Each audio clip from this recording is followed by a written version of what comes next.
Atop Paul Becker's lengthy list of Internet Movie Database credits is the description, "One of the world's top choreographers." What's missing is the story of how Becker, a 33-year-old Victoria, BC, native, got to that spot, a tale with enough twists and turns to merit his own biopic. Becker, who now lives in Los Angeles, was in Toronto recently to choreograph for the CBC series Frankie Drake Mysteries.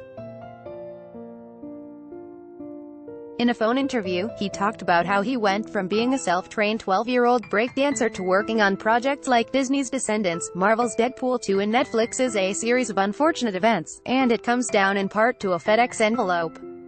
Becker, who beefed up his street dance with classes in hip-hop, ballet and other styles and a year of training in Las Vegas, was working as an actor and dancer in Vancouver when one job set him on a different career path, watching Rob Marshall direct and choreograph the 2002 movie version of Chicago.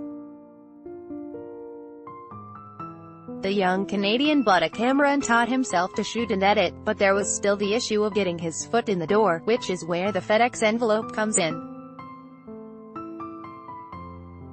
David Winkler, producer of the films Rocky Balboa and Creed, was in Vancouver making a ballet movie. Article continued below. "I knew that all these actors send manila envelopes with their headshots to production. I knew that those go in the trash," Becker says. So he put his own highlight reel in a FedEx envelope, and talked his way past security and Winkler's secretary at Lionsgate Studios using the official-looking envelope. Winkler hired him on the spot. That job, choreographing the 2006 TV movie The Obsession, led to other TV and movie projects. Becker got busier and busier, successful enough to buy several properties in Vancouver, and began working more in New York and LA. Then the story takes another turn, a crazy one, in his words. Becker sold his Vancouver properties and bought a brownstone in New York, which he planned to renovate and turn into an apartment. "I put all my savings into this house," he says.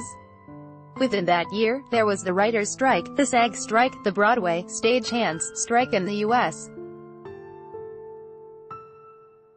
economy collapsed, with his building not yet ready to rent out. "All of a sudden I had no money.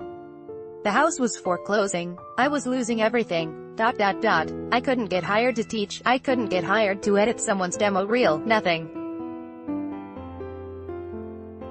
I had to get a job just to get food." He got fired his first day as a waiter at the Times Square Planet Hollywood. He had better luck at New York's FAO Schwartz toy store, where he helped little kids play the big piano. But he says he would hide when movie and TV people he knew came in, like Ice Cube and Kristen Chenoweth. Article continued. Bella Wand, then legendary choreographer and director Kenny Ortega, in the midst of promoting High School Musical 3, walked into the store. "I was like, okay, I need to meet this man," Becker says. Becker introduced himself and, the next day, sent Ortega his demo reel in, what else? A FedEx envelope. Ortega called him a week or two later, asked him if he liked rock and roll and told him to be in Seattle the next day, where he became the choreographer for a new boy band Ortega was developing, the Jonas Brothers. "The next thing you know I'm on private jets with the Jonas Brothers flying all around," Becker says. Ortega was, like an angel to me. Asked what he saw in Becker, Ortega says he was absolutely captivated by Becker after seeing him dancing on the toy store's giant keyboard, entertaining his daughter. "I knew that this was a special person and wanted to know him.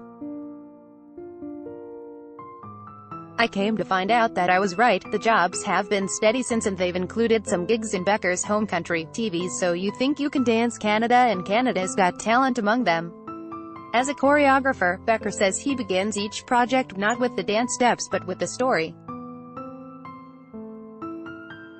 Then he thinks about how the scene will be shot, and only then starts decorating it with dance. For Deadpool 2, he didn't even have a script, just a request from director David Leitch to create a musical number where Deadpool blows himself up in the opening scene, and the Bjork song, It's Oh So Quiet. The scene ultimately didn't make the film, but a test version shot by Becker can be seen on YouTube. Ortega says he and Becker are alike in their vast appreciation for dance history, classic films, Gene Kelly and filmmaking. "I came to discover that Paul is really a Renaissance man with an amazing appreciation and knowledge of dance, filmmaking, music and simply art." Becker rearranged his schedule for Frankie Drake, a Shaftesbury drama about a 1920s female detective in Toronto, because he had worked with producer Teresa Ho on another project and "she's been good to my career. It turned out to be a fun episode," Becker says. The scene, a dance competition, is part of the Season 2 opener. "All the cast was great. Everyone can actually dance," he adds.